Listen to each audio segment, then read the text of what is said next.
Hello everyone, Neil Tappin here from Golf Monthly, and welcome to this video in which we are looking at the 7 ways to play better golf without changing your swing. This is all about how to practice and how to think on the golf course so that you have a smarter approach, so that you don't have to go through the whole process of rebuilding your swing and making major technical changes. The advice in this video comes from Elliott. He's our PGA pro and he offers some really simple and effective ways for you to play better without changing your swing. Right, let's head out onto the golf course here at West Hill and find out what number 7 on the list is.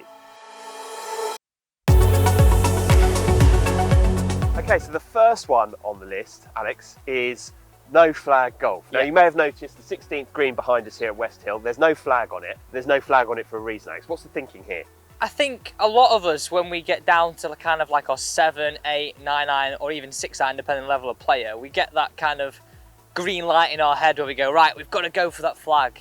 And it could bring in trouble, like say for example on this hole here, if it was tight against the right, then straight away we're bringing in those bunkers. We're going to have to miss it a little bit. Yeah, and you're also going slightly uphill, and if you're leaking it a bit right, it's going to come up a little bit short as well. So all of those things are going to count against you. Exactly. And all I would say is if we could hit one more green around, that's going to have a massive effect on our handicap over the season. Have one more green around, strokes gain tells us we've got more chance of holding the putt. Yeah. So we look at the knock-on effect of this in confidence. I just really believe that if you could go, right, okay, I've got a green, it's 15 yards either side of that flag, and my virtual flag's now in the middle, then our margin for error is so much bigger. This does take quite a lot of discipline, I'll warn you, because there are times when you just can't help it, can you? But if you do play towards the middle of the green, and if you can hit the ball where you want to, which is the other thing, isn't it? Yeah. But if you can do that, then you're never going to be left with that long a putt, I guess. No, and it's amazing. A lot of the time when I've tried this with people, like in the lesson, they actually, even if they hit a miss hit and they slightly leak it to the right and the flag's on the right, they sometimes hit it closer. Yeah. So I think it's just measuring your expectations and measuring where your strengths and weaknesses are and realising that, okay, well, if I'm a slight fade of the golf ball, slight draw of the golf ball, even if I aim at the middle, I'm never going to be too far away from the flag. No. Go on then, Alex. I'll let you into a little trade secret here. It's very early in the morning. Alex hasn't warmed up, he hasn't hit a ball. We're going to put him under pressure and see how good he is from now. No pressure now. So one thing I would mention, Neil, when you're going to do this, because we've taken the flag out here, if there was a flag when you were playing, I would pick out a target in the far ground and use that as kind of my focus point. Okay, otherwise it just becomes a little bit too wide. Okay, so what are you looking at here? Well, there's a silver birch. I think it's a silver birch. Yep. Yeah, no, it's a silver birch. Straight through onto the middle of the green. That is exactly what I'm trying to hone my target in on. So if the flag was either side of that, I would focus on the tree. Right.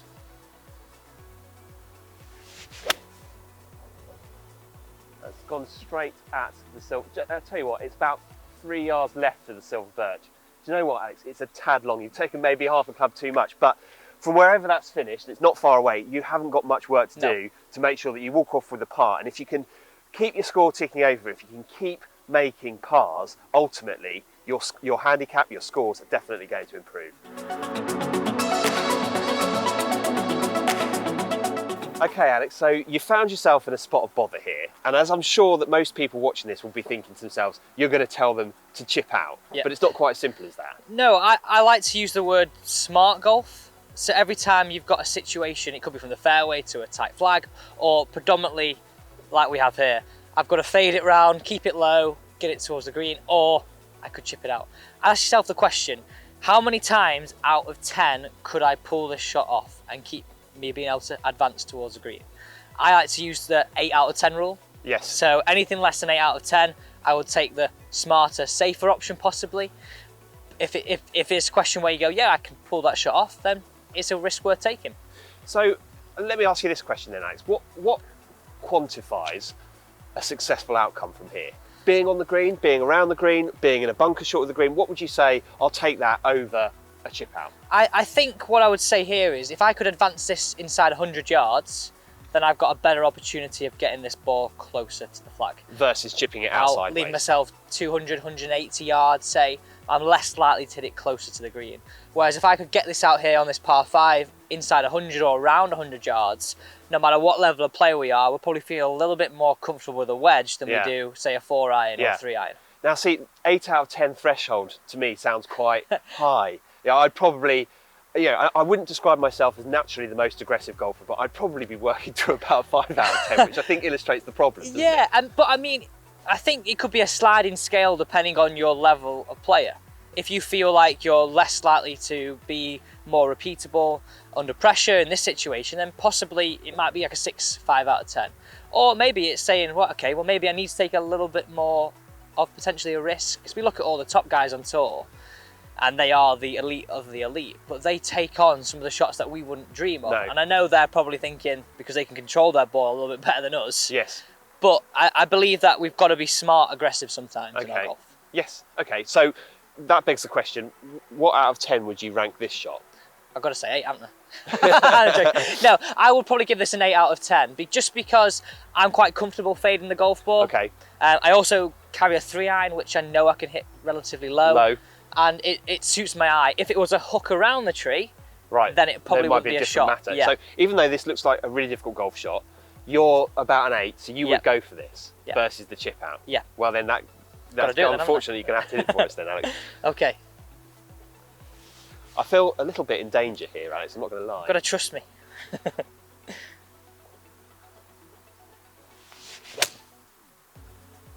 Oh, it's an absolutely amazing shot. That's probably going to get about 20 yards short. Yeah, if it wasn't quite so wet, that would be on the green. I think it goes to show you've got to know your game. You've got to know, as Alex said, what your strengths and weaknesses are. If you're happier hitting a fade than a draw, then there are going to be certain circumstances where you will be able to pull shots off, where otherwise you wouldn't. So understand your own game, be realistic, and then come up with a plan. If it's 8 out of 10, whether you go for it or not, it might just make a big difference to your scores. Okay, so the next one is a great way of practicing. If you're out on the golf course on your own, a bit of performance practice that's really going to sharpen you up. Alex, talk about the tip here. Deliberate miss. It's going to sound a bit contradictory of terms. We don't want to ever try and miss the green. But this element of this game really kind of tunes you into where is a good miss, your short game skills, and also makes it a little bit more fun and interesting over, say, 3 holes. Okay, because fine. It's easy just to go out and mundanely hit shots and not really take anything in. Okay, fine. So in a situation like this, you've got about 150 yards into the green. You're looking to miss the green. Where are you looking to miss it? So for this flag here, where it would be a nice simple chip, if I could miss it front left, I've then got a simple chip and run up. So I'd get a point if I missed the green. 2 more points if I then got it up and down from there. Okay. And then -2 if I actually hit the green. Okay, fine. So over the 3 holes, say if you played it when you were on your own, there's 9 points available. So you can measure your score out of 9. Yeah. I think if we could really go and say, well, imagine I was now hitting it towards this small bunker and that was my good miss on this hole.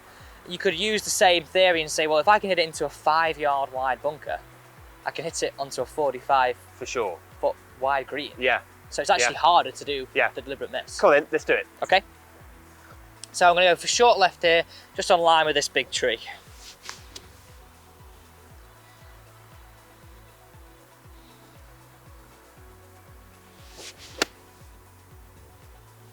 Oh, get down.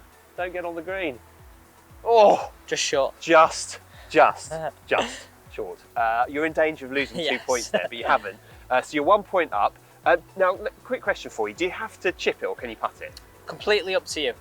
The aim of the game now is just to get it up and down. Okay, fine. And I guess the idea here is the more you get it up and down, the more you're growing your confidence, you're testing your short game skills. It's good from a whole host of different reasons. Exactly, and there becomes less pressure on hitting greens then.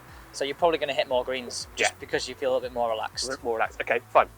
Let's see if you can... I would usually put this here, but just with this bit of mud on the front of the green here, I'm just going to try and lift it over it. Yeah, and it's wet, it's a bit dewy, isn't it? So rolling out towards the hole.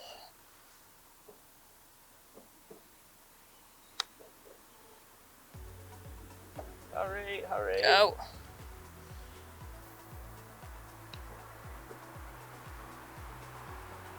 Yes.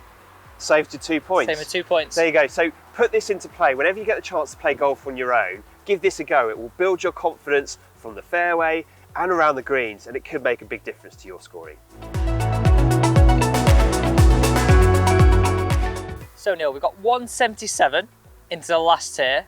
Yes. What would be your usual approach to hitting a shot? One that potentially you're not very comfortable with? Good question. Well, I have learned over the years that I'm better off having a very clear picture in my mind for the sort of shot I'm trying to play. So I would definitely be trying to work out whether I wanted to hit a fade or a draw. Now, I'm not the best golfer in the world, but I can hit, I can try and do that. So you're more away from a technical swing thought than... Yes, although I will have one swing thought. Okay, and that's important. I think having one kind of gives you a feeling what you're trying to achieve. What I want to get you into here is I think a lot of people have too much going on in their head. Yes. Fine. So potentially, sometimes people have got 5 swing thoughts. Yes. And that's clutter. Yes, for sure, clutter in your head. So this is all about asking good questions. What I want you to do is before every single shot, whether that be a tee shot, chip shot, iron shot we've got here, or even a putt, ask yourself a question: what shot do I see? Fine. Even if you ask it in your head, stand behind the golf ball, I think straight away it's a lot easier for you to paint that picture in your mind. And if you're not somebody that's very visual, I always think of, the shot tracer, the thing you see on TV. Almost try and imagine one of those. I think that's a really good way to go about this. Fine. And a question I've got for you then, Alex, is you don't want to be negative with any shot you want to hit. We all understand how important it is to stay positive, and yet it's also really important to know where you can't miss. So how do you stay positive whilst also paying attention to where you can't hit it? I think the thing you've got to realise is all these top players, they will have negative thoughts. I think it's just about how you deal with them. And it's realising that if I have a negative thought, don't let that become so much of an objective in your shots. Okay, fine. I think it'd be unrealistic for us to go, right, okay, you'll never think negative, even though we want to try and think as positive as we can. I would really try and hone myself on a really clear, detailed image. Said you like to fade it, you like to draw it. I know we hit a few shots before. Draws probably your go-to preferred shot, yeah. So I'll be really detailed in the shot that I see towards the green. Okay, fine. And in a shot like this, where it's one of my I'll be honest, one of my least favourite shots here at West Hill. I always worry that I'm going to hit it into the clubhouse. So should I be just sticking with my normal shot shape, which would be a slight draw, or should, for instance, it feels like naturally to me this favours a slight fade. But would you suggest I should stick with the draw? You've answered the question there, don't you? You've said, what shot do I see? This shot now favours a natural fade. So that's where I would go, well, the picture's telling you the story. If it was really one you're super not comfortable with and it was potentially a little bit further away, I would potentially revert to type, so you draw. Yes. But where you've come out to me there and you said, this shot prefers a fade, you're telling yourself what you see. Okay, fine, good. Okay, fine. So I'll try and hit a little fade in here then. Trying to draw a very clear picture in my mind for what to do. See if I can do it.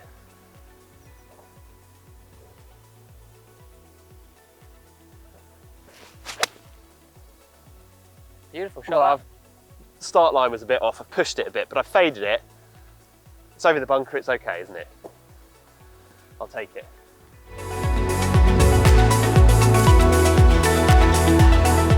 Okay, so the next one on our list relates to the way in which you build a strategy for the holes that you're playing out on the golf course, in particular, Alex, the difficult holes that you play. And what's the thinking here? Ultimately, I think it's just highlighting the way the course designer wanted you to play it, rather than getting into your own routine. I think we're all probably guilty of this. We get to say the 5th, the 6th, the 16th, oh, I always hit driver here, or I always hit 3-wood here, and we just get into the routine of doing that. Bringing in trouble, probably making the same mistakes every single time. So if we take the 16th here at West Hills, if we look at it back towards the tee, and we said, right, okay, if we wanted to hit to the middle of the green here, well, we'd probably want to be down the right-hand side, as we look at it, so the left-hand side from the tee. From the tee, yeah. And it really opens up the green, takes away the trouble on the right side, which you can't see here, there's some bunkers there. And for me, I really believe that it doesn't highlight the trouble, it really highlights the positions you want to put the ball in. And it's interesting you should say that, because actually, it's the first time I've really looked at this hole from this angle, and certainly the left-hand side as you play it is a much better place to miss it as well, because the trouble's not as severe on that left side. You can get away with hitting a bit of a hook. Whereas if you leak it out to the right, you're in a lot more trouble. And it's the sort of thing that you'll only really notice, I think, when you look at the hole from the green back towards the tee. Exactly. I think you don't look at it subjectively as well, because if you're looking at it from the tee to the green, you know you've got to then play a shot there, and it might influence you that way. Whereas if you stood here now, you know you've played the hole. It could be in a practice round, it could just be walking that hole.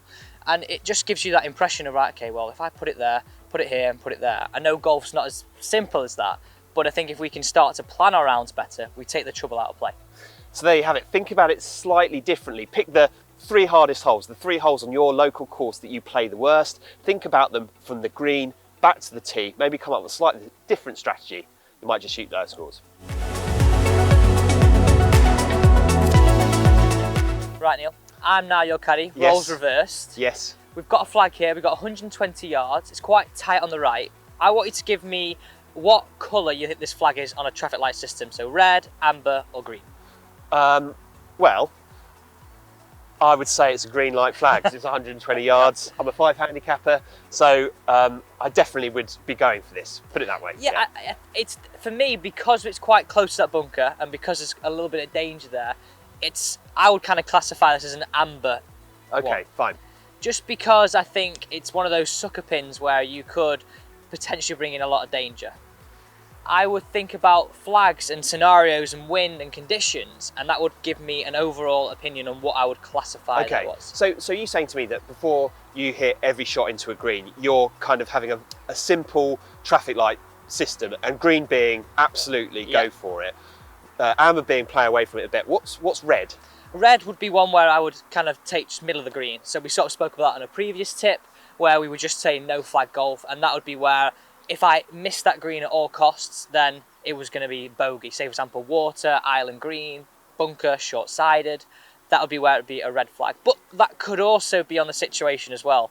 Like, say this was howling into the wind. Yes. This then may change, or downwind, vice versa. It may change more towards a green. Yeah. So it all depends on the situation. And that's why I want you to think of it as like a fluid system. Okay.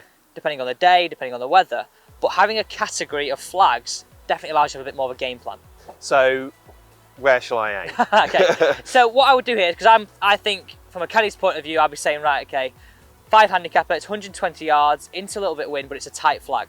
I'll be saying this is an amber flag, so if we could aim roughly 5-10 yards left of it, see the fence in the background, that would be where I'd concentrate in my aim. Because if we could still get pin high, we're still going to have a chance of a birdie. A birdie. Right, I'm going to take one more club. Okay. Because it's, as you say, it is getting into the wind a bit, and I will do my best. To aim away from the flag. Even though my natural instinct is to be aggressive from here, I'll aim a little bit left of it.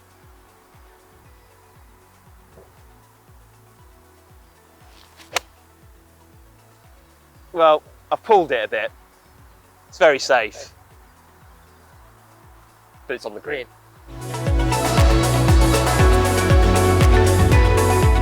Okay, so number 1 on our list is something that every single golfer, no matter what your ability, can do. Alex, what is it? Consistent alignment routine from the tee. I think it's just worth noting that I think people get into bad habits with alignment. I think notoriously people will aim a little bit to the right, swing a little bit left, and it can really bring in bad swing habits. And bad swing habits can lead to bad shots out on the golf course. So I kind of think of it as like a 3-stage process that is really simple to follow. Neil, I'll put this alignment stick down the ground here. This is going to be our ball to target line. So if we look directly down this is just pointing just right at that second bunker on the left. Yep. So for me there, I've got my ball to target line, and I would go trace that from the target to an intermediate target. So we've got an alignment stick down here, but I appreciate if you're playing your competition on a Saturday or a Sunday, this can't be down. I would just pick out a divot, a leaf, and an impression on the ground that will form your intermediate target between the bunker we've got here and the ground. I always then place my club down, try and make like a right angle with my driver between the crown and that imaginary line. Yep. And then try and build my stance around that. So point number 2, I would really try and feel that I got parallel lines with my feet. Yeah, like you're stood on a train tracks or something. Exactly that. And people may argue slight for draw, slight for fade, but I really believe if you can get consistently aiming towards a certain target, it's going to make you feel a little bit more comfortable, a little bit more of a better routine. Yeah. And I think any routine in your golf swing, especially like on the first tee, coming down the last with a good score, it's a good place to be. Yeah, it's definitely going to help you handle pressure that little bit better. Exactly. So go on then, Alex, just run through the process. Don't necessarily need to sort of slow it down. Just talk us through kind of exactly what you're doing and then hit one for us. Tracing my ball to target line, picking my intermediate target out, club down, feet parallel, waggle the shoulders, one look towards the target, then pull the trigger. And you flush one straight down the middle. Very good. Now, how many of you out there do what Alex has just done? Take the time just to make sure that you're focused on getting the right alignment. If you don't, be sure to put that into your game this year. It might just make a big difference. So there you have it. That was our list of the 7 ways to play better golf without changing your swing. Guys, if you've liked the video, please do hit the like button and also comment below. What have you done in your game that's made a big difference. Leave some comments below, share the ideas around. We'd be really interested to hear your thoughts. That's all from West Hill for now. Thank you for watching. We'll see you next time.